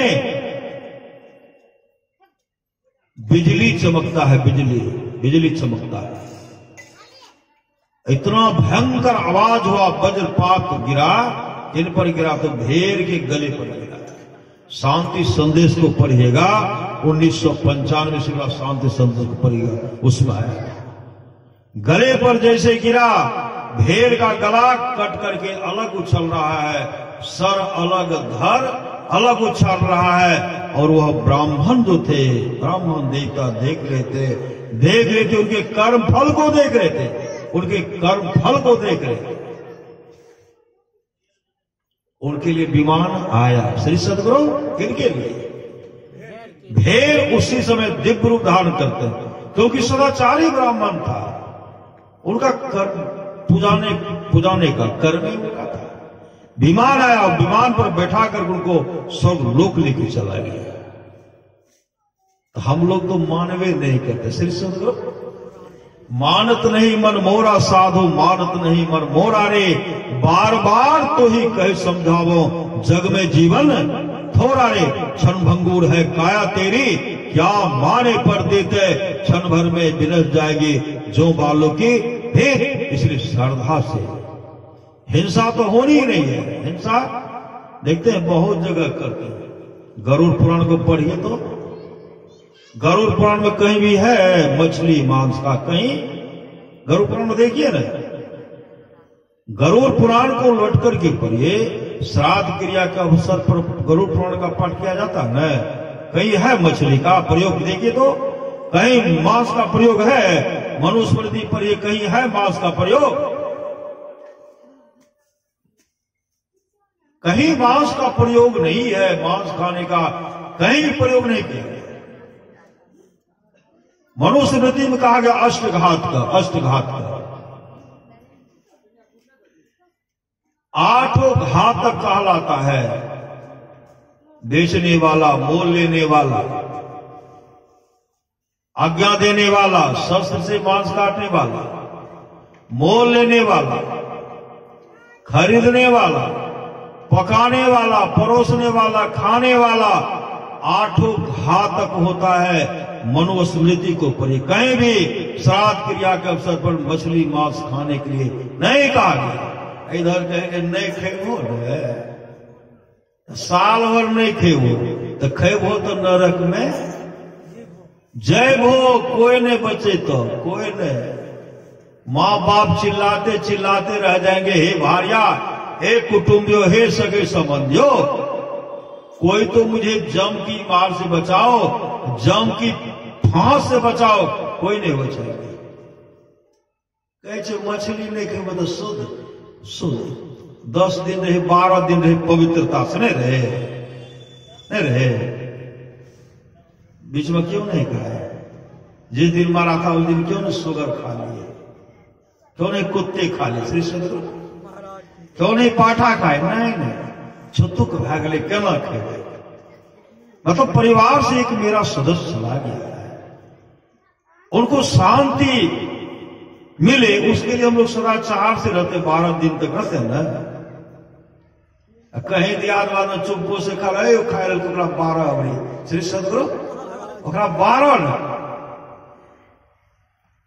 संपिंडन भेल जकरा आय छे शुद्ध। श्री सदगुरु आय पूरे शुद्ध, मछली खाए का शुद्ध, बाद खाए गल। श्री सदगुरु सब शुद्ध का बाद शुद्ध कमल का रे सब चला गया। जो भी आप दान पुण्य के, खान पान, पूजा पाठ के, वह आत्मा तो आपके बीच में संपिंडन दिन तक रहती है, संपिंडन दिन तक आत्मा। उनके लिए आपने जो भी भोज किया, भंडारा किया, प्रसाद जो भी किए, वो तो पुण्य लिए। अब पुण्य आप लोग जितने भी खाए, श्रद्धा से खाए, सब अपना अपना पुण्य उनको दिए। संपिंडन के दिन भोज समाप्त हुआ, वो पुण्य लेकर के चले गए परलोक में, सुख से, मौत से, आनंद से रहते।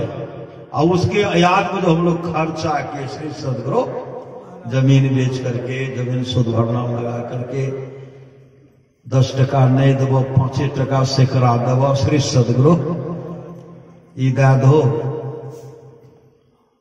माय के श्राद्ध करवे, श्री सदगुरु बाबू के श्राद्ध करवे, दयाल दो पूरा कर दो। सब तो किए, अब बाहर गई, मछली खा लिए, मुर्गा खा लीजिए, मछली मांस खाए, सब नरक में ठेलना ठेला। श्री सदगुरु गरुड़ पुराण को पढ़िए। भोज करने के लिए जो है, भोज जो इसमें किया जाता है उसको पढ़िए। श्री सदगुरु विश्व भाई के पास में हमको दिए, कैसे कैसे, मतलब उसमें सत्संगी का महत्व दिया। सत्संग जैसे कोई मृतक परिवार का कोई सदस्य का शरीर छोटा, जो कंधे पर उठाएंगे उनको उसी समय रखवाल कर लेना चाहिए। जो अग्निदान करेंगे उसी समय उनको, मतलब उस संन्यास भी सुधा संन्यास, श्री सदगुरु उसी समय बाल कटा करके कंधे पर उठाना चाहिए। अग्निदान करने वाले भी उसी समय बाल कटा लेंगे, तो अग्निदान करेंगे, आरती के द्वारा करेंगे, सब व्यवस्था दिया गया। तब फिर नखवाल का जो विधि है नखवाल करेंगे, और शुरू से अंत तक अंतिम अध्याय तक पढ़िए। सब में सत्संगे का महत्व दिया गया। एक ऐसा कांड है उसमें दिया संपिंडन जो है, श्री सदगुरु। उसमें जो है तो सग तकिया खटिया जो मतलब आदि आदि जो दान करते हैं, गाय भी, हर चीज उसमें दान का महत्व दिया गया है।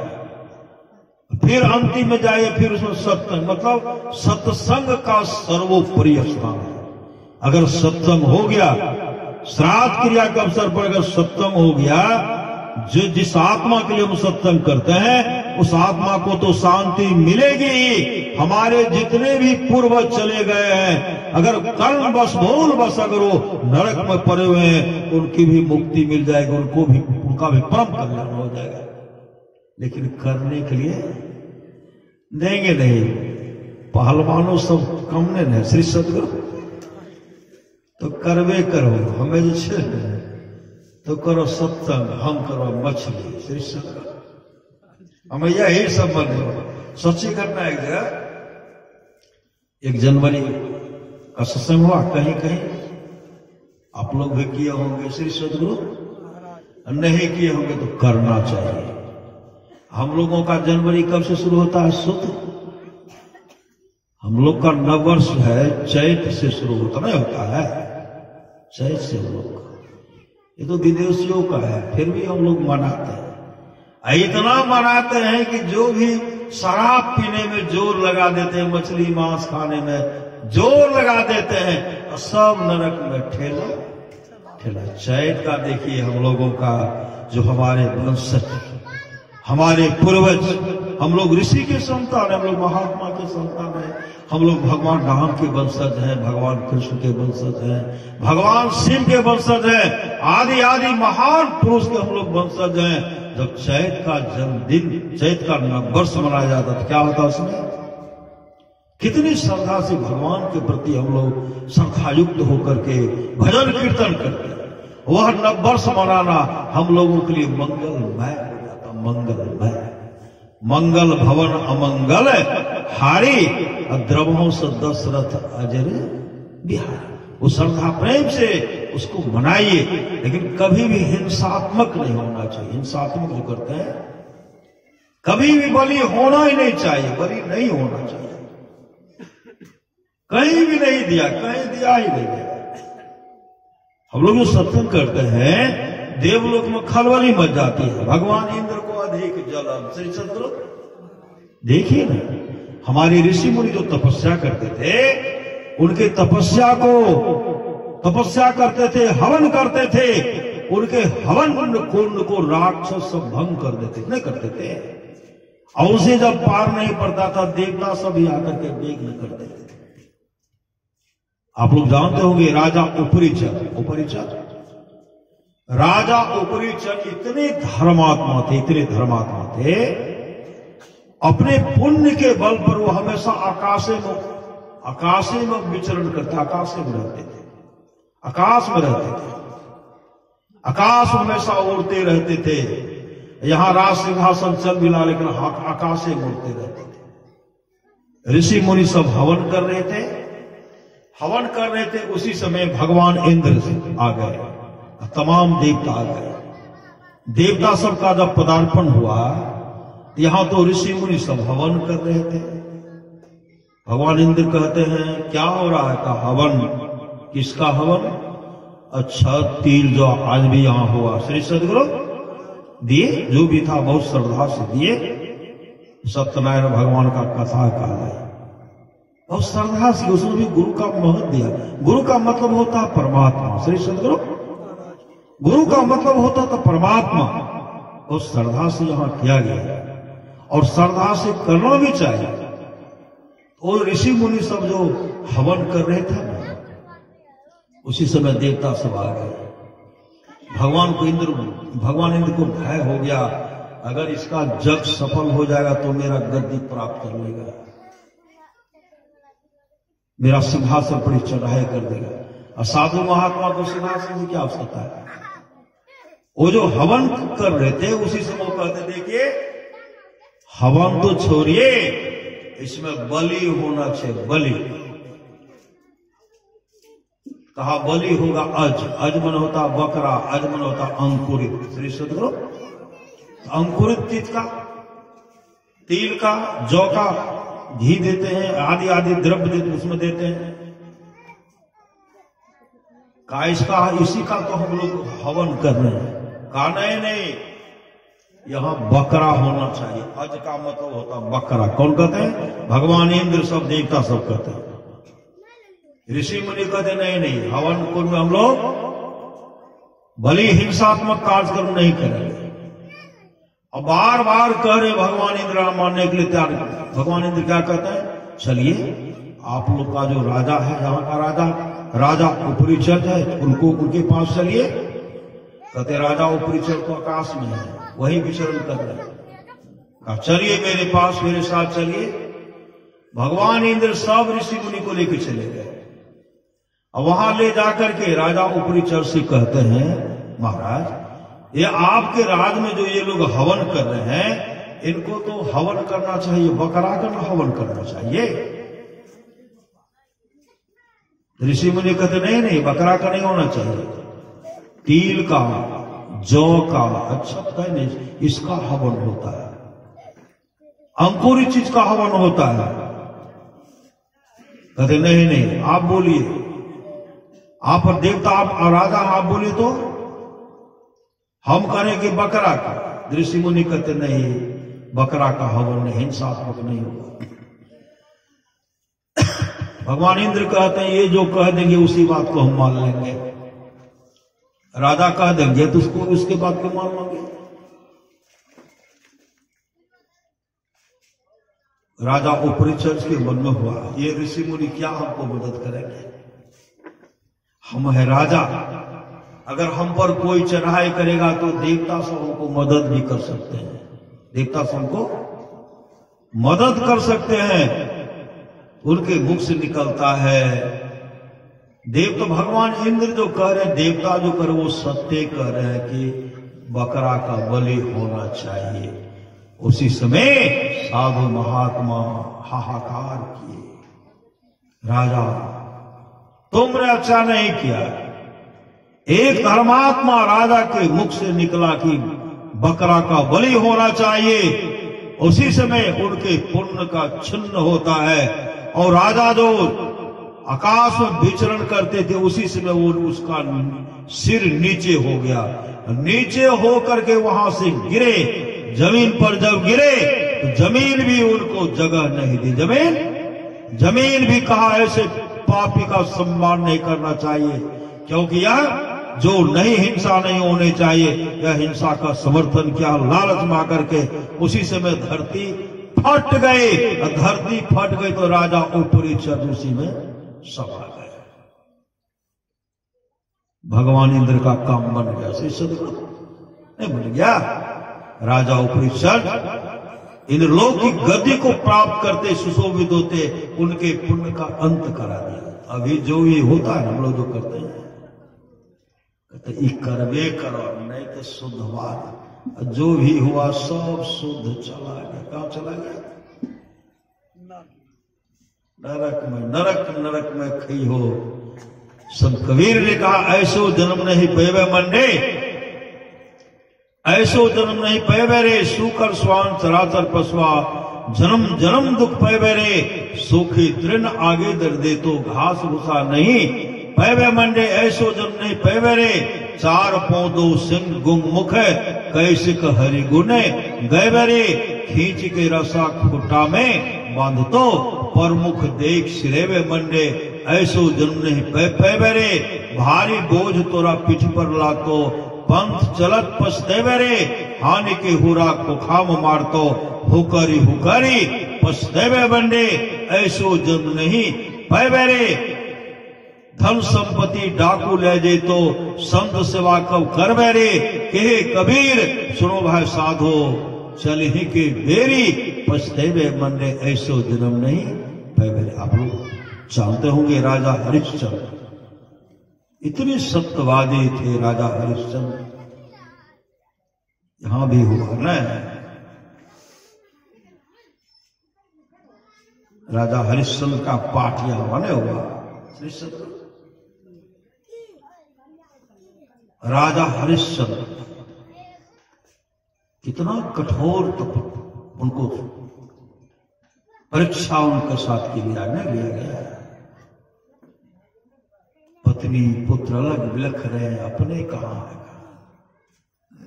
और उस धर्म के बल पर जब यहां से जाने लगे श्री सदगुरु, यहां से जब जाने लगे देवलोक में खलोली मच गई। सब प्रजागण आ रहे हैं श्री सदगुरु, सब आ रहे हैं। एक भी स्वर्गलोक में जगह नहीं मिलेगा आप लोगों के, सबको भागना पड़ेगा। तो चलिए इसका पुण्य का छिन्न कैसे होगा, इनके पुण्य का अंत कर देना है। आए, वहां से आए, आकर के क्या कहते हैं, ये तो आकाश में जाइए रहते श्री सदगुरु, स्वर्ग लोक को भी पहुंचने के लिए रहे दिए देवता सब, लालची देवता सब। और उसी समय कहते आह महाराज, आप तो बहुत बड़ा धर्मात्मा है, आप कितने बड़े भागशाली, कितने कौन सा पुण्य के आप देखे आप वहां जा रहे, उड़ते हुए जा रहे, सौ से मिल जा रहे हैं। इनसे नहीं रहा गया। राजा हरिश्चंद्र कहते मैं ये किया, वो किया, ये दान किया, वो दान किया, वो शुभ काम किया। होते होते बखान कर रहे हैं, बखान करते करते इनके जीवन में जो पुण्य था वो घटते गया श्री सदगुरु, घटते गया। जैसे पुण्य का छिन्न होता है, जिनको स्वर्ग लोक जाना चाहिए वह ऐसे ऊपर से नीचे हाहाकार करते, त्राईमाम करते हुए जब गिर गए, देवगुरु बृहस्पति कहते हैं अच्छा नहीं किया। ऐसे धर्मात्मा राजा रहे थे, उनके पुण्य का बखान करते हुए आप उनको मृत्यु लोक भेज रहे हैं, अधोगति हो जाएगी। तब सब मिलकर के अपना अपना पुण्य दिए श्री सदगुरु। तब पुण्य दिए तो नो स्वर्ग लोक नो इधरे अधरे में घूर रहा है श्री सदगुरु, भ्रमण हो रहा है, हर के राज को भोग रहे हैं। संत महात्मा लोग कहते हैं, संत तुलसी साहब कहते हैं नर्तन दुर्लभ देव को, और सब कोई कहत पुकार है, सब कोई कहत पुकार देव देही नहीं पावे। ऐसे मूर्ख लोग स्वर्ग की आशय लगावे, पुण्य छीन सोए देव स्वर्ग से नरक मावे। भर में चारों खांड पुण्य कहताई रिझावे, तुलसी सपमत तत्गे स्वर्ग पर करे खखार। नर्तन दुर्लभ देव को सब कोई कहते पुकार। मतलब भगवान श्री राम कहते स्वर्गों स्वल्प अंत दुख है दाई, स्वर्ग का सुख जो है अंत में दुखदाई है। इसलिए अपने जीवन के बागडोर को सदगुरु के हवाले कीजिए और भक्ति स्वतंत्र सकल सुख खानी भक्ति कीजिए। आपस में मेल से रहिए, माता पिता का सेवा कीजिए, सास ससुर का सेवा कीजिए, पति का सेवा कीजिए। यह लोक परलोक दोनों मंगल में होगा, कहीं भी दुख का मुख देखना नहीं पड़ेगा। इसलिए जीवन भक्ति, भक्ति निशैनी मुक्ति के संत चढ़े सब धाय, जिन जिन मन आलस किया जन्म जन्म पछताए। साहिब स्वामी जी महाराज कहते हैं बबुआ उठ के देखा कब के भैल, बिहान बा आलस में बड़ी हानि बा ना, दिन बहुते गेले बेट तोरा सुतल नीचे। इसलिए निश्चिंता को छोड़िए, चलना है रहना नहीं, चलना विश्वावेश सहजो तनिक सुहाग पे कहा गुथावे। शिष्य इसलिए अपने जीवन के बागडोर को सदगुरु के हवाले कीजिए, अपने जीवन को भागवतमय भक्तिमय बना लीजिए। आप लोग जानते होंगे राजा परीक्षित को जब श्रृंगी ऋषि श्राप दिए, राजा परीक्षित ऐसा कौन सा गलती किए थे, ऋषि पुत्र को श्राप दे दिया, उन पर कलयुग सवार हो गए।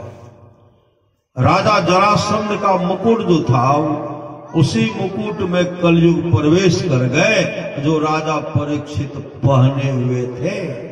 और जो नहीं कराने का सो करा दिए, जो नहीं कराने का कलयुग अपने प्रभाव से सुराही का पानी सुखा दिए। पोखर था, कुआं था, सब का पानी सूख गया। साधु का सुराही कभी कमंडल सूखता नहीं है, लेकिन कलयुग सुखा दिए। राजा परीक्षित जब समीक मुनि का आश्रम में पहुंचे, जोरों की प्यास लगी, ऋषि ध्यानस्थ थे, कहते पानी पानी पानी पानी पानी का चीख चिल्लाट कर रहे हैं। उठाए लेकिन वो खूब झिकझोरे, लेकिन वो टस से मस नहीं किए। वो ध्यानस्थ थे श्री सदगुरु, वो ध्यानस्थ थे, ध्यान उन्मग्न थे। अंत में क्या के राजा परीक्षित क्या करते हैं, एक मरा हुआ सर्प बगल में था, समीक मुनि के गले में पहना दिए। ऋषि पुत्र सब वहां खेल रहे थे। श्रृंगी ऋषि कौशिकी नदी के किनारे खेल रहे थे, बालू के रेत पर खेल रहे थे। श्री सदगुरु उसी समय उनको जाकर के कहते हैं, किसी ने कहा श्रृंगी यहां तो क्या कर रहा है, तो अपने पिता की हालत को जाके देख। तुम्हारे पिता के गले में कौन ऐसा मूर्ख था जो मरा हुआ सर्प गले में लपेट दिए। कहने भर का देर था, श्रृंगी तो कोशिकी नदी के किनारे में खेल रहे थे। उसी समय नदी में प्रवेश किए, एक चुल्लू जल लेते हैं और जल लेते हुए संकल्प करते हुए कहते हैं, जिसने मेरे पिताजी के साथ ऐसा दुर्व्यवहार किया है, 7वें दिन तक्षक उनको दंश करेगा, उसकी अधोगति होगी, वो नरकगामी हो जाएंगे।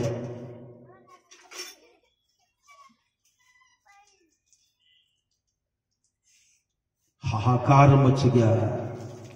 श्रृंगी ने श्राप दे दिया। श्रृंगी ऋषि वहां से आए, अपने पिताजी से कहते, पिताजी आपके साथ जिसने इस तरह का दुर्व्यवहार किया है, उसको मैंने श्राप दे दिया, उनकी अधोगति होगी और नरकगामी हो जाएंगे।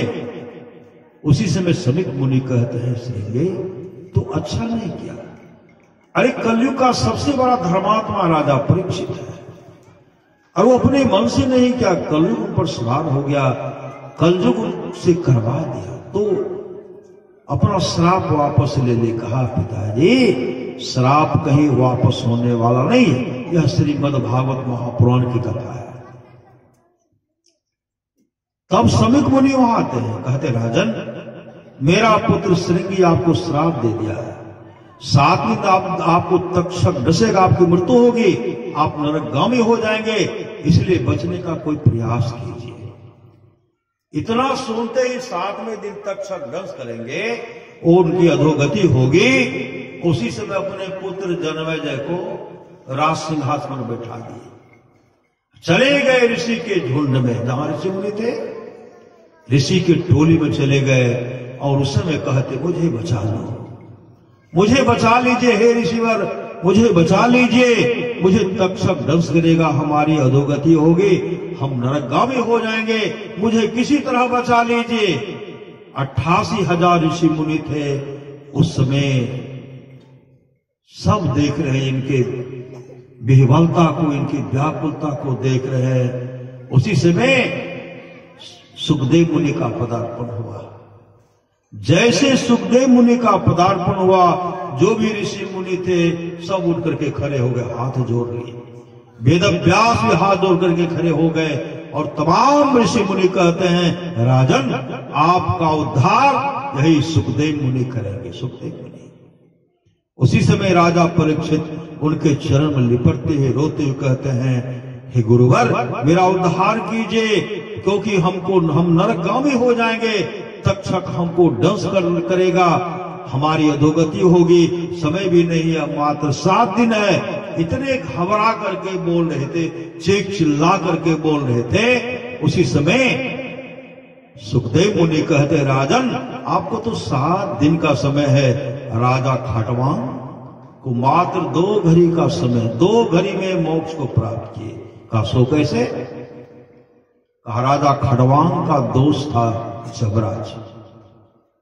राजा खटवांग चले गए जमराज के पास। जैसे जमराज के पास गए, जमराज उनका सेवा सत्कार किए और कहते, दोस्त कहां आए हो? दोनों दोस्त थे। दोस्त कहां आए हो?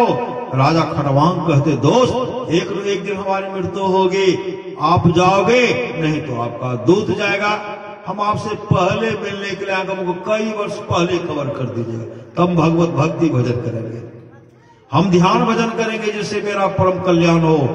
हमको पहले खबर कर दीजिएगा, यही आपसे, इसीलिए हम आपसे मिलने के लिए आए हैं। जमराज मुस्कुराने लगे, हंसने लगे। जब हंसने लगे तो खटवान कहते, दोस्त हंस रहे हो? तो जमराज कहते, हंसना ही तो है। का सो क्या हुआ? जमराज कहते, आप कहते कई वर्ष पहले हमको खबर कर दीजिएगा, तब हम सत्संग भजन करेंगे, तब हम मोक्ष को प्राप्त कर लेंगे। ऐ दोस्त, आपकी आयु मात्र 2 घड़ी शेष है, 2 घड़ी। 2 घड़ी में आप जो करना चाहते हैं कर लीजिए। 2 घड़ी में जो करना चाहते हैं कर लीजिए। राजा खड़वाम घबराए नहीं, जमराज के पास बैठकर 2 घड़ी तक सत्संग किए। जिस सत्संग में लोग बैठे हुए, श्री सद्गुरु जिस सत्संग में लोग बैठे हुए हैं, सत्संग करते करते राजा खड़वाम को समाधि लग गई। राजा खड़वाम अपने आत्म स्वरूप का दर्शन किए। उसी समय वो मोक्ष धाम चले गए, विमान आए मोक्ष धाम चले गए। इस सत्संग का फल है। वही सुखदेव मुनि कहते हैं, 2 घड़ी में राजा खड़वाम मोक्ष को प्राप्त किए। आपको तो 7 दिन का समय है, अब घबरा रहे हैं। तब राजा परीक्षित कहते हैं, गुरुदेव जितना जल्दी मुझे सत्संग सुनाइए, सत्संग सुनाइए। सत्संग प्रारंभ होने वाला था। देवलोक में भगवान इंद्र को खलबली मच गई। अब राजा परीक्षित सत्संग सुनेंगे, उनकी अच्छी गति हो जाएगी। इसमें भी किसी, अब तो सत्संग रोकने वाला नहीं है। अब चला जाए तो क्या लेकर का? अमृत कलश, अमृत का घड़ा लेकर के आए। अमृत का घड़ा लेकर के आए। सुखदेव मुनि जो राजा परीक्षित को समझा रहे थे, सुखदेव मुनि के पास आकर के अमृत कलश रखते हैं। राजा परीक्षित भी है। और सुखदेव मुनि से कहते हैं, भगवान इंद्र कहते हैं, देवता सब कहते हैं, हे ऋषिवर, यह अमृत है, अमृत। परीक्षित को तो तक्षक दंश करेगा, उससे पहले इनको अमृत पिला करके अमर कर दीजिए। अब भागवत कथा सत्संग जो है, उसके बदले में हम सब देवताओं को सत्संग सुना दीजिए। इनको अमृत पिला दीजिए, हम देवताओं को सत्संग सुना दीजिए। जैसे कथा हम देवताओं को सत्संग सुना दीजिए, सुखदेव मुनि अपने मुंह को फेर लेते हैं। मतलब सत्संग से बढ़ करके अमृत, अमृत है बातन की बात है, अमृत है संतन के पास। अमृत, अमृत से बढ़ करके, सत्संग से बढ़ करके अमृत कभी हो सकता है? सुखदेव मुनि कहते, देवता तब देवता सभी बहुत लालची होते हैं। उसी समय राजा परीक्षित कहते हैं, गुरुदेव हमें अमर नहीं होना है, हम अमर होना नहीं चाहते हैं, मुझे सत्संग सुनाइए, सत्संग, हमको सत्संग सुना दीजिए। देवता सब लज्जित होकर के वहां से हट गए। तब भागवत कथा सत्संग प्रारंभ हो गया। 7 दिन तक भागवत कथा सत्संग हुआ। 7 दिन तक। 7वें दिन को तक्षक दंश करना है। तक्षक की सब व्यवस्था है। होते होते सत्संग हो रहा, सत्संग सुनते सुनते राजा परीक्षित को समाधि लग गई। राजा परीक्षित को समाधि लग गई और राजा परीक्षित अपने आत्म स्वरूप का दर्शन करते हैं। उसी समय भगवान विष्णु के पार्षद आते हैं। विमान लेकर के भगवान विष्णु के पार्षद आए। 1000 ऋषि मुनि हैं और उसी समय उससे एक दिव्य पुरुष निकलता। दिव्य पुरुष उनको विमान पर बैठाए, हरि कीर्तन करते हुए लेकर के जब जाने लगे, उसी समय तमाम कहते हैं, ऋषि मुनि कहते हैं, सत्संग तो हम लोग भी सुन रहे थे, लेकिन विमान सिर्फ परीक्षित, राजा परीक्षित के लिए क्यों आया? तो भगवान विष्णु के पार्षद कहते हैं, जिस श्रद्धा प्रेम से राजा परीक्षित ने सत्संग का श्रवण किया, उस श्रद्धा प्रेम से आप लोग नहीं सुने। आप लोग सुनते तो आप लोगों के लिए विमान आता। विमान पर लेकर के जब उनको चले गए उसी समय तक्षक आते हैं। अब तक्षक आते हैं तो राजा परीक्षित का जो लाश था, ठट्ठर आत्मा तो निकल गए थे। श्री सद्गुरु, तक्षक जैसे उस शरीर को डंस मारते हैं, उसी समय शरीर धुआं की तरह, श्रीमद भागवत महापुराण को पढ़िए, धुआं की तरह उड़ गया, धुआं बचा, राख बचा, धुआं की तरह उड़ गया, शरीर जल करके राख और धुआं बन गया। यह दृश्य देखने के बाद जनमेजय को बहुत बड़ा कष्ट हुआ। तक्षक ने मेरे पिता को दंश कर लिया। उसी समय ऐसा ऐसा हवन हो रहा था, ऐसा ऐसा मंत्र का उच्चारण कर रहे थे, जितने भी विषैला सर्प थे सब हवन कुंड में जल करके राख हो रहे थे, जल करके राख। अब हुआ कि सृष्टि समाप्त होगी। उसी समय इतने घबराहट, इंद्रलोक में खलबली मच गई। अब जो है तक्षक जो है यहां से चले गए इंद्रासन, भगवान इंद्र के गद्दी में चिपक के छिप गए। जो जब मंत्र का उच्चारण करने लगे, अब वहां तक्षक को आना है, वह भी जल करके राख होगा। तमाम देवता सब आकर के, ऋषि मुनि आकर के जनमेजय से आग्रह करते हैं कि इनको तो जहां जाना था चले गए। ऋषि मुनि ने कहा तुम्हारे पिताजी वैकुंठ धाम मतलब मोक्ष धाम को चले गए, ये तो शरीर का नाश हुआ है, इसलिए आप हवन करना छोड़िए, नहीं तो सृष्टि समाप्त हो जाएगी। श्रीमद् भागवत पुराण को पढ़िए, उसमें लिखा है तब हवन करना छोड़े श्री सद्गुरु, तब तक्षक बचे, काल बचे। सत्संग का इतना बड़ा महत्व है, तो हम लोग जो सत्संग कर रहे हैं, दिवंगत आत्मा की शांति हो तो सत्संग कर रहे हैं। राजा कवास के 21 पीढ़ी तक का राजा नरक में पड़ा हुआ था। सबको जमदूत मुगदर से पीट रहे थे, काफी पिटाई कर रहे थे, और उस समय चीख रहे थे, चिल्ला रहे थे, बचाओ बचाओ, मुख से निकलता है बचाओ बचाओ। जमराज को दया गई। जमराज कहते हैं अगर तुम्हारे वंशज के लोग भजन भेद लेकर के सत्संग कराएंगे तो तुम लोगों का उद्धार हो जाएगा, तुम लोगों का उद्धार।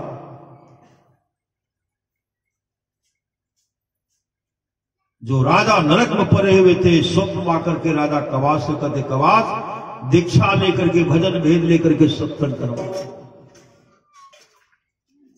राजा कवास संत सदगुरु के पास गए और संत सदगुरु के पास जाकर कहते हैं हे गुरुदेव मुझे भजन भेद दे दीजिए और मेरे यहां सत्संग कर दीजिए। तैयार हो गए, संत सदगुरु भी तैयार हो गए। कर्णधार सदगुरु दृढ़ नावा, संत सदगुरु भी साथे आ गए। राजा कवास फूल तोड़ रहे थे, फूल जो तोड़ रहे थे उधर से ब्राह्मण देवता आते हैं, पंडित जी आ गए। श्री सदगुरु कहते महाराज आप अपने से फूल तोड़ रहे हैं, क्या कोई तोड़ने वाला नहीं, क्या आप अपने से तोड़ रहे हैं, क्यों तोड़ रहे हैं? राजा कवास कहते आज हम भजन भेद लेंगे, दीक्षा लेंगे और मेरे यहां सत्संग भी है, सत्संग में आइएगा। ब्राह्मण देवता कहते खरमास चल रहा है, खरमास। श्री सदगुरु खरमास में सत्संग नहीं होना चाहिए, खरमास में अच्छा मुहूर्त नहीं है महाराज, मत लीजिए। राजा कहते भजन भेद ले गए। ब्राह्मण देवता गए घर अपने, ब्राह्मणी से कहते बड़ा समस्या हो गया। अब तो राजा के पास जो लोग कथा कहते थे, एक बार कथा कहते थे 1 वर्ष का अनाज मिलता था, 2 वर्ष में भी नहीं सकता था। अब तो सत्संग होगा तो उनके यहां पूजा पाठ होगा ही नहीं। श्री सदगुरु तो पूजा पाठ नहीं होगा, बड़ा समस्या है। राजा कवास को बहुत समझाया, समझने के लिए तैयार है। तुम जाओ, रानी से कहा। ब्राह्मणी आई, पंडितन आई, रानी भी स्नान करके बाल को समाट रही थी। वो कहने लगी महारानी क्या कहीं जाना है क्या? तो रानी कहने लगी आज यहां सत्संग होगा, आज दीक्षा लूंगी। कहने लगी माथा खराब हो गया आपका। श्री सदगुरु खरमास है, खरमास, और खरमास भजन में नहीं लेना चाहिए। कहते नहीं राजा साहब का आदेश है, लेना है तो लेना है। वो समझाने लगी, आपका माथा खराब हो गया, राजा साहब भजन भेद लेंगे, अब भजन भेद लेकर के ये सन्यासी बन जाएंगे, बाबा जी जंगल चले जाएंगे, ये चले जाएंगे जंगल, अब राजपाट को संभालिएगा, और दूसरे राजा पर चढ़ाई करेंगे, आपको बंदी बना करके लेके चले जाएंगे। अभी तो राजरानी है, और दूसरे राजा जब बंदी बना करके लेके जाएंगे तो दासी का काम करना पड़ेगा, चौका बर्तन हर काम करना पड़ेगा, नौरी का काम करना पड़ेगा। इनका माथा ठंडक गया, श्री सदगुरु इतना माथा ठंडका, जार बेजार होने लगी, महाराज मत लीजिए, अच्छा मांस नहीं, खरमास है, ये है वो है, पूरा रोने लगी। राजा कवास अपने बिचारे को बदल दिए, कहा बादे बोलूंगा। श्री सदगुरु संत सदगुरु के पास गए, कहा महाराज आज छोड़ दिया, आज भजन भेद हम नहीं लेंगे, सत्संग बादे में होगा। और जैसे गए उधर फिर मुगदर चलने लगा। 21 पीढ़ी तक का राजा नरक में था, उन पर नरक पीढ़ी मुगदर चल रहा, पिटाई शुरू होने लगी, बचाओ बचाओ। उसी समय देवर्षि नारद वहां थे, देवर्षि नारद कहते भैया अभी तो बहुत शांत माहौल था, काहे तुम लोग पीट रहे हो, काहे पिटाई कर रहे हो इन लोग को। जमदूत सब कहते हैं अभी राजा कवास भजन भेद लेने वाले थे और सत्संग उनके यहाँ होने वाला था। धर्मराज ने कहा पिटाई करना छोड़ दो, क्योंकि इनके वंशज में कोई भागशाली जो है अपने जीवन की बागडोर को सदगुरु के हवाले करेंगे और सत्संग होगा, अब पिटाई करना छोड़ दो। इसलिए पिटाई बंद थी।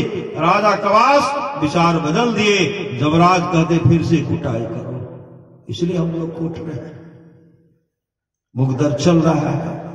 तब 21 पीढ़ी तक का राजा देवर्षि नारद से कहते हैं, देवर्षि राजा कवास को जाकर के समझाइए, हम लोग धन संग्रह की, राजपाट संग्रह किए, कुछ खर्चा नहीं, कभी दान पुण्य नहीं किए थे, कभी जीवन में शुभ काम नहीं किए थे कि धन दान करेंगे तो धन सठेगा, धर्म करेंगे धन सठेगा, इसलिए हम धन को बचा करके रखे, लेकिन आज बटोर करके रखे, लेकिन नरक में दुख भोगना पड़ा। उनको कहिए भजन भेद ले करके सत्संग करवा देगा।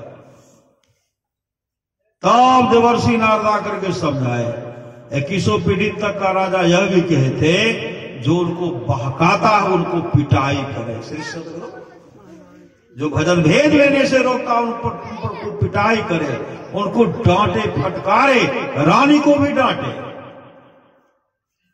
ये सब समझाए देवर्षि नारद जैसे कहते। फिर इनका विचार बदल गया, संत सदगुरु को बुलाए, संत सदगुरु आए, जब फिर फूल तो रहे थे, फिर उधर से ब्राह्मण देवता आ गए। महाराज आज क्या होगा? राजा कवास कहते आज हम भजन भेद लेंगे, सत्संग होगा। ब्राह्मण देवता कहते हैं माथा खराब हो गया है, खरमास चल रहा है, मत लीजिए। उसी से मैं राजा कवास सिपाही का सिपाही पकड़ो इसको। श्री सदगुरु जैसे कहते पकड़ो, भागे, वहां भागे तो हपसते हुए गए घर। पंडिताइन कहने लगी क्या हुआ? आज राजा कवास भजन भेद लेंगे, हमको कहे सिपाही मेरे पीछे खदेड़ते आ रहे थे, किसी तरह जाकर के उनको समझाओ। रानी को समझाइए, नहीं ले। फिर रानी आए, रानी को समझाने लगी, तरह तरह समझाते हैं। रानी आकर के रोने लगी राजा कवास के पास। राजा कवास उनको डांटे, कहते सिपाही उसको पकड़ो। श्री सदगुरु वो भी भागे, भजन भेद लिए। पति पत्नी राजा रानी दोनों भजन भेद लिए।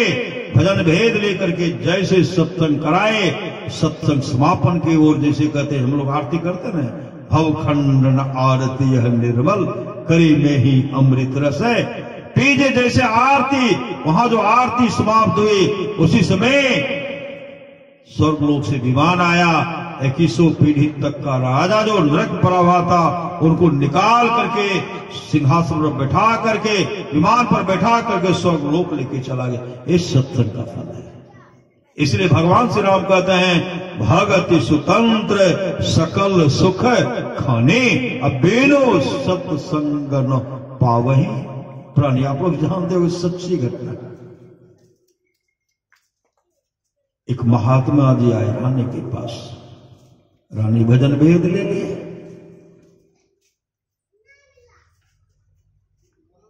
राजा साहब कहते आप भजन भेद लीजिए। कहना हम नहीं लेंगे श्री सत्य।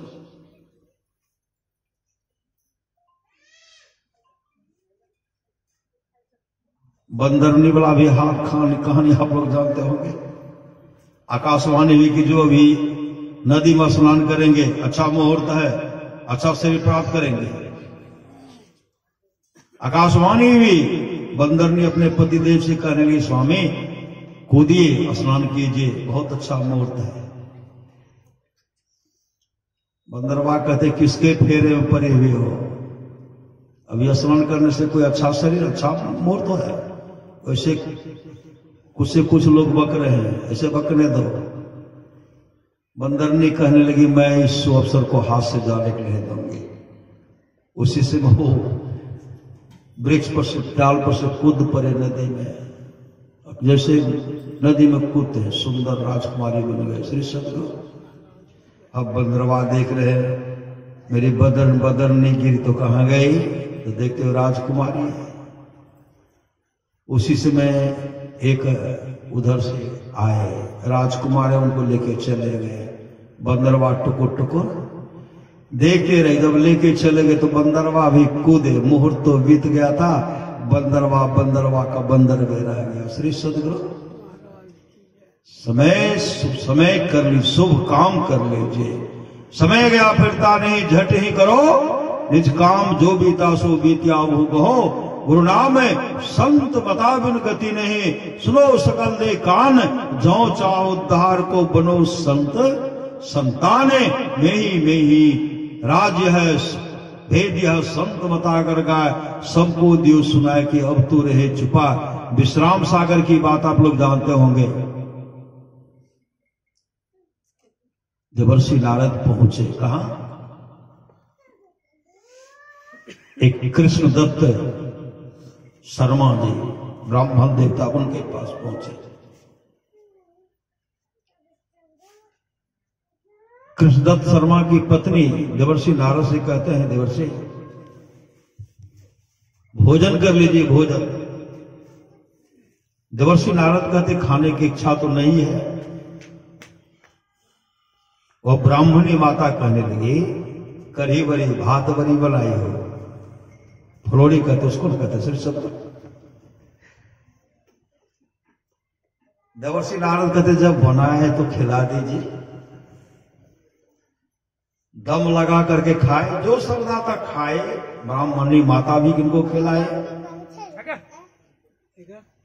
देवर्षि नारद जब खा लिए, खाने के बाद तब देवर्षि नारद कहते हैं आप भजन भेद लिए हैं कि नहीं। ब्राह्मणी माता कहने लगे नहीं अभी दीक्षा नहीं दी हूं। पंडित जी से कहते हम भी तो नहीं लिए। देवर्षि नारद ने तब तो अनर्थ कर दी, मेरा जो भी पुण्य है सब आपको समाप्त कर दिया। शांति संदेश में निकला था।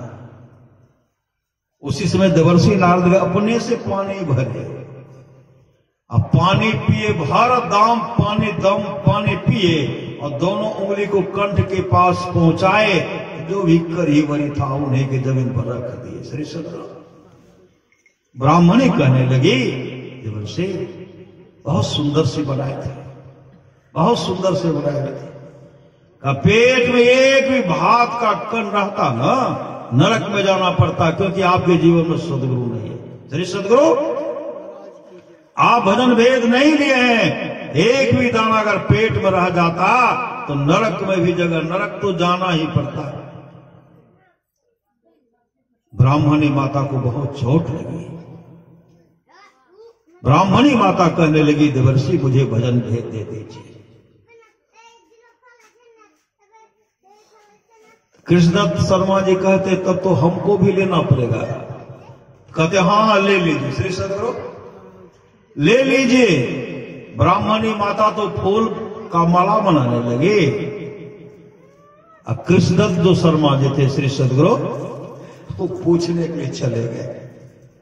विद्वान ज्योतिषाचार्य ब्राह्मण में उनके पास गए, कहते आज देवर्षि नारद है, हमको कहते भजन भेद लेने के लिए क्या करना चाहिए? तो ज्योतिषाचार्य विद्वान पंडित कहते हैं अभी खरमास चल रहा, खरमास में नहीं लेना चाहिए। श्री सद्गुरु अब भगवान कृष्ण ने खरमास का उत्तम मास रखा, उत्तम मास, जो इस मास में अधिक मास भी कर, जो इसमें सुन लेंगे अधिक मास।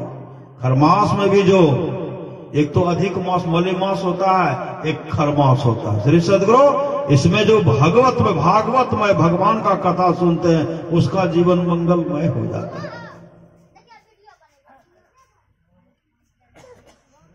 अब ऐसा कि वो तो भजन भेद ले लिए, कृष्ण शर्मा क्या कहते, नहीं हम नहीं लेंगे, खरमास चल रहा है।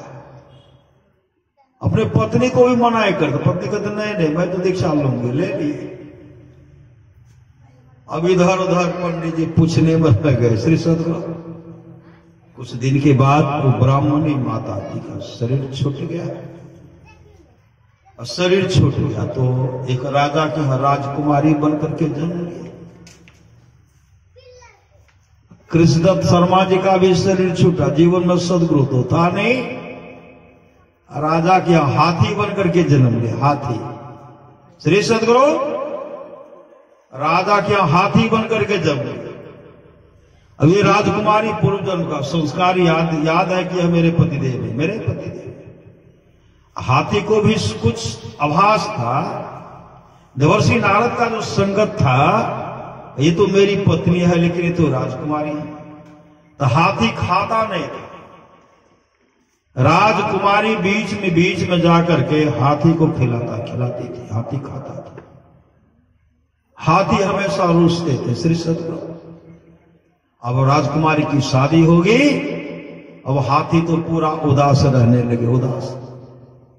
अब होगा राजकुमारी सियानी हो गई है, अब इनको शादी हुई तो हाथी भोजन नहीं करते, तो राजकुमारी कहने लगी आपको मैं बहुत कह रही थी ना भजन भेद लीजिए, आप खरमास के पीछे दूसरे के बहकावे में पड़ करके अब हाथी का शरीर धारण किए हैं। जब तक मैं हूं आपका सेवा कर रहे हूं, उसके बाद मेरी शादी हम मैं तो चले जाऊंगी, आपका क्या हालत होगा? हाथी धारा पर बारोड़ है। राजकुमारी कहने आप चिंता मत कीजिए, वरमाला दूंगी तो आप के गले में दूंगी। श्री सद्गुरु आप लोग जानते होंगे, बड़े बड़े राजा महाराजा थे, किसी के गले में वरमाला राजकुमारी नहीं डाली, किनके गले में? हाथी के गले में डाल दी। सब लोग कहते राजकुमारी पागल हो गई है, राजा का दामाद हाथी हो गया, हाथी। आप लोग कहानी जानते होंगे। श्री सद्गुरु अब कहते नहीं फिर से देते तो हाथी को, कई बार हाथी को दिए, सब कहते पागल हो गई है, ये राजकुमारी पागल हो गई है। उसी समय देवर्षि नारद वहां आते हैं। देवर्षि नारद कहते हैं देखिए राजकुमारी जो चंद के हैं अपने पति का वर्ण के, कहा महाराज आप क्या बोल रहे? तो हाथी है। कहा हाथी है लेकिन आपको पता नहीं, लेकिन राजकुमारी को पता है। आपको पता लेकिन हाथी को पता है।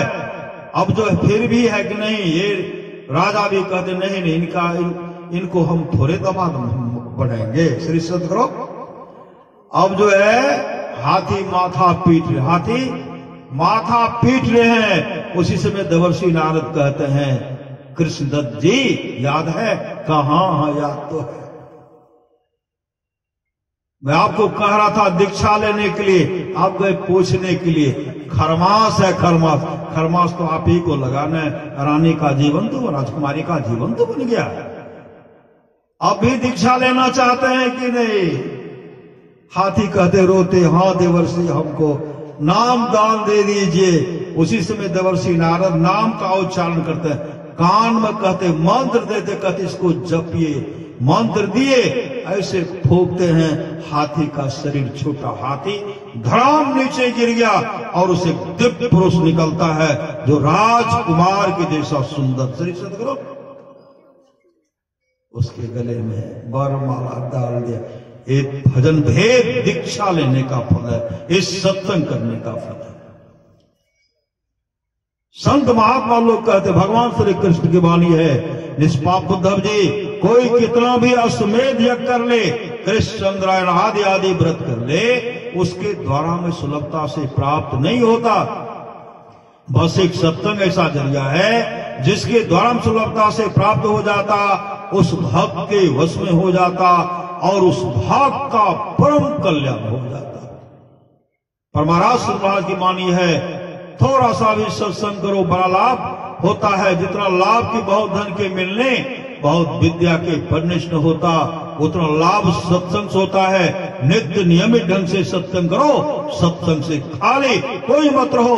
अभी अमृत की वर्षा हुई, अध्यात्म ग्रंथ का सार सार ज्ञान कह दिया। जिसको याद रहा उसको अमृत मिला, जिसको याद नहीं रहा उसने अमृत को खो दिया। अमर मुनि का उपदेश है, 100 काम को छोड़ करके स्नान करना चाहिए, 1000 काम को छोड़ करके भोजन करना चाहिए, 1,00,000 काम को छोड़ करके सत्संग करना चाहिए, करोड़ों काम को छोड़ करके अपने जीवन के बागडोर को संत सदगुरु के हवाले करना चाहिए। पर सदगुरुराज कहते हैं, जो लोग बहुत दिनों से सत्संग करते आ रहे हैं, अभी कर रहे हैं, आगे भी करेंगे, वे सभी महासुख के भागी होंगे।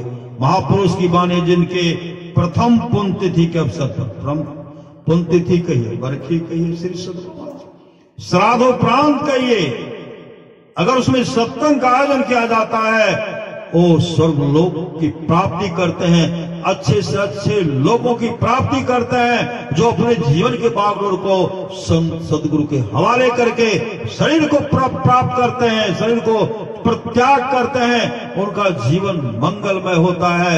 स्वर्ग लोक के सुख को, ब्रह्म लोक के सुख को, वैकुंठ लोक के सुख को भोग करके पुनः जब संसार में आते हैं, श्रीमान के घर में जन्म लेते हैं, खाना दाना और कपड़ा की कभी कमी नहीं होती।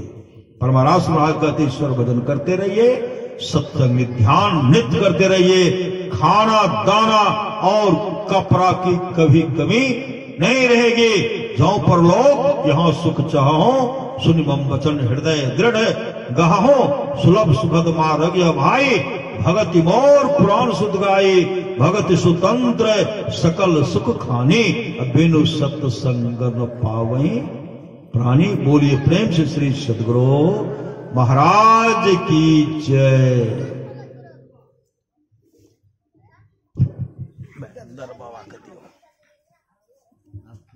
है बहुत कुछ आके सारा रखने